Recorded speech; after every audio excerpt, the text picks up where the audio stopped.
you ready? I am. Alright, today I want to teach you guys the basics and the understanding of how to drive a forklift. It's not a common task, but I think it's something everyone should have a basic understanding, because you may have an idea now of what you want to get into after when you graduate Cal Poly as a career, but you may find yourself in a situation where you might be the CEO of a company, a manager, but having the basic understanding of how to drive a forklift will make production in the work environment much faster if you need to use it.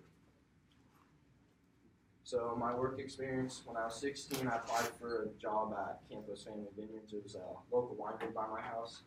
And through this, I started getting into more of the farm aspect of it, driving the tractors and running the irrigation lines. And a big part of it was during the harvest season was I was the one running the forklift. So as you can tell in this picture, that's about like 30,000 pounds of grapes. So it's like a pretty big task to get all those loaded up on the truck. But with the forklift, you're able to get it done in just a matter of minutes.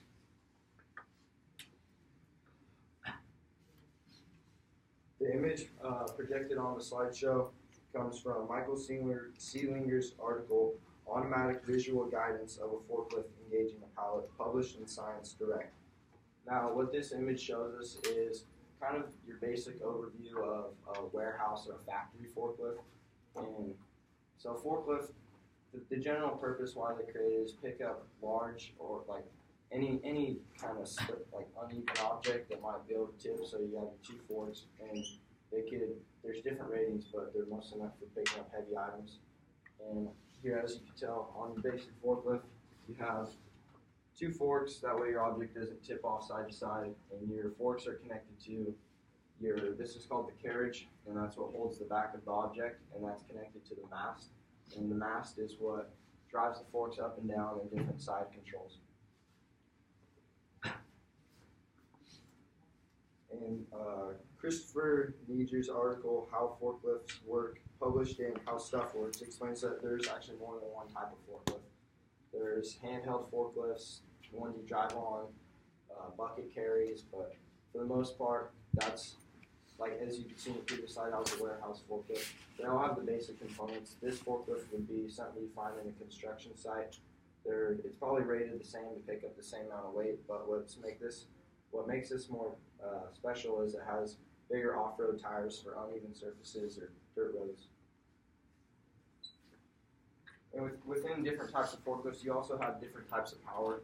You can have battery-powered or electric forklifts, which are good for indoors, whereas a gas, propane, or diesel forklift will put out more fuel emissions and could potentially cause carbon monoxide poisoning. Drive. Very similar to a car, you have your gas and your brake, gas on your right, brake on your left, same pedal system. If you've ever driven a manual car, this has a clutch. What the clutch does is it will disengage your transmission, which will allow your engine speed to increase or decrease without moving the forklift. And a lot of guys who drive forklifts all the time, they call it the inching pedal, because if you put the clutch in and hit your gas, the forks will move up on the mast faster while holding you stationary. So if you inch off the clutch, you'll be able to go back and forth while keeping the forks at a constant rate. The biggest difference between a forklift and a car is it has rear steering. So on a car, when you turn your steering wheel, your front wheels move. On a forklift, it's your back wheels will actually steer. So this allows you to pivot in a 360. You can pretty much turn on your axle for getting in tight aisles and whatnot. Controls. Each forklift has different controls. For the most part, there's three basic components that they can do. They'll go up and down. They'll actually tilt forward and backwards and go side to side. And the article, How a Forklift Works by Andy Pascasi, explains that hydraulic cylinders have pistons inside them, which, depending on your fuel type, will get power through the cylinder, mostly by gas, which will build up pressure and drive the piston upwards in the cylinder, which will give you more control on how the forklift works, and it'll carry the carriage up the mast. And now that you have a basic understanding of how a forklift works and the concepts and different types of forklifts, I hope that if one day you find yourself in a job where you're required to drive a forklift, you feel more comfortable getting behind the wheel. Thank you.